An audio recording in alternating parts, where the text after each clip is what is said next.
Welcome to this edition of the Douglas County School District Growing Together podcast. We will be talking to leaders, educators, specialists, and community members about topics that matter to our students, our schools, and our community. Let's jump into this week's episode as we grow together.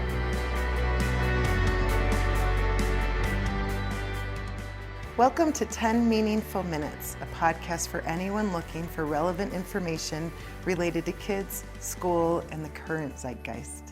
I'm Lori Lacombe, Coordinator of Healthy Schools in Douglas County, and I'm here with Erin Reagan, our lead counselor. The purpose of this podcast is to utilize the amazing talents within our community to help parents, caregivers, teachers by providing tools and tips to help raise happy, healthy, and thriving students. Thank you for joining us. Today our show is titled, What is Anxiety and Tips for Helping Students Cope with It? Erin, as a parent and a counselor, can you explain anxiety? Absolutely, Lori. And by the way, thanks for having me today.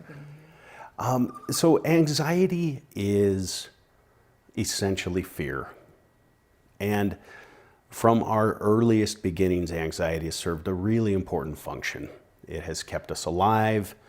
If you see a cobra, for example, it's the lizard part of your brain that tells you that you need to recoil and stay away from that danger so that you'll be fine.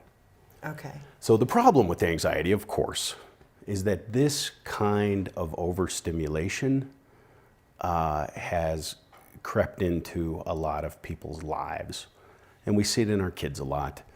And so anxiety, the way that I like to look at it is that anything that gets in the way of functioning effectively in our lives is an issue.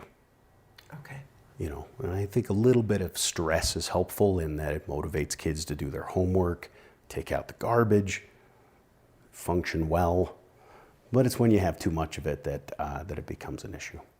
And when it gets in the way of our daily duties and the things we want to participate in, and it can really become cumbersome and so. Yeah, and you can see it deprive people of and especially in a child, it's really disturbing. Okay. It's the number one reason that we have truancy, that kids don't go to school, is related to anxiety.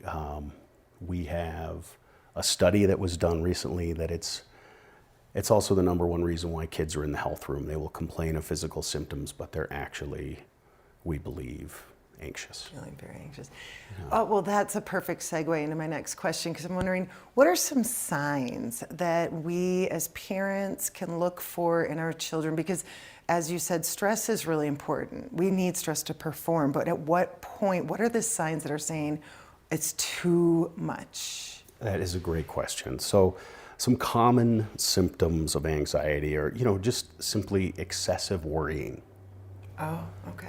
And so you will see perseveration sometimes, inability to stop thinking about something. Your child may be just agitated. This is another sign that's really, really common. Would avoidance fall in there, like avoiding certain things? Absolutely. Okay. Now avoidance is tricky because it's like so many symptoms, it could fall into a number of different categories. Sometimes we see that with depression as well. Okay. Depression and anxiety often go hand in hand. Anxious kids or adults are often restless, just have a lot of trouble settling in, settling down, being able to focus. Fatigue, just not having energy. Okay. I think part of that is it takes a lot of energy to be anxious. It does. I've been anxious, yes. I know that feeling. And then afterwards, you're just exhausted. Like you need a nap.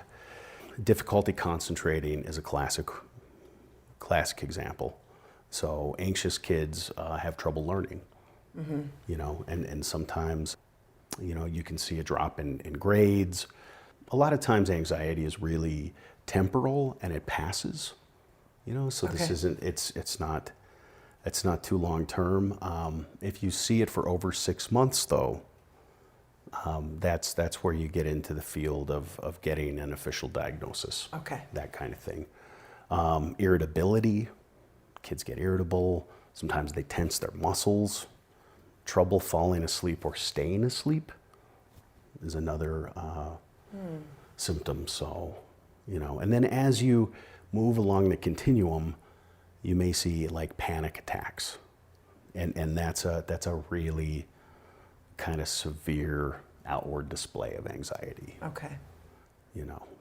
Trouble breathing, feel like, this feeling of sheer terror. Mm-hmm. Yeah, it's a really hard thing to witness and even harder to experience. Okay. Yeah.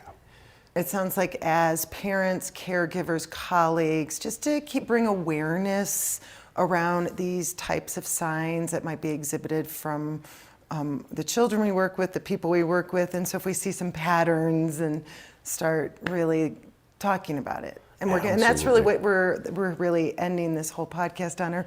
What are a few ideas? I mean, I know there's a lot out there, but can you give us just some of your best? What are one or two ideas of what we can do to work when we see these signs of anxiety in our loved ones? Oh, what a great question. And I think this is a really timely one. We hear and see more and more that so many of our kids are struggling with anxiety. So, and I think the solutions are actually really basic, but, healthy, safe, trusted relationships can really help with anxiety. When people feel safe, they will naturally become less anxious. So learning to understand and recognize what helps a child to feel safe and calm. I think sometimes we also maybe throw around the term anxiety a little loosely. And sometimes what we see in kids is not anxiety, but maybe it's excitement. And so helping kids to understand what is anxiety and what is not anxiety, and maybe this is excitement and it's natural to feel a little amped up, So you really just kind of put it more in the positive. Yeah. I love that. And then I think, and this is going to sound really basic, but if a child has an opportunity and is invited into a conversation with their parent, caregiver, trusted adult, it can make a huge difference. I have a 7-year-old and I try to entice him into this conversation every day. And the same thing does not necessarily always work, but I'll ask him, would you like to have a snack or something? And usually that he bites on that, and we'll sit down together and share a snack, and I can extrapolate some of the parts of his day that were significant. Being heard is this incredible gift that you can give somebody, and it reminds me of a story. Would you mind if I told a brief story? Please. I tend to do this, so I love it. I appreciate it. So I once heard a story about a person who very much wanted to meet a teacher that they had heard about. And so they wrote to this teacher, asked for an appointment. They heard back a few months later that they would be able to meet with them, and they flew to Nepal. And then they proceeded to go on this trek through the Himalayas for 3 weeks to meet this teacher. So they got to the border of Nepal and Tibet, and the teacher invited them in, and they sat with this person for 1 hour, and they told them their story. The teacher said very, very little, but listened with all of their attention for that hour. And the person that had this experience talked about what an incredible gift it was to have someone just sit with them and give them their full and undivided attention for an hour. It's powerful. Yeah, and it's very simple. Mm-hmm. And I think that we live in such a distracted world that we lose sight of the simplicity of things like this and the meaning that is inherently involved in it. Mm-hmm. So I guess, That would be my number one piece of advice. Okay. I love that saying, listen for understanding, Yeah. right? Yeah. And maybe just really try and put that in our day a little more with our loved ones. So. Yeah, listen first. Well, that wraps up our 10 meaningful minutes around anxiety. If you want more information, please use our district website for additional resources. Erin, thank you so much for your time, your expertise. We'll have you back again soon. Thank you, Lori.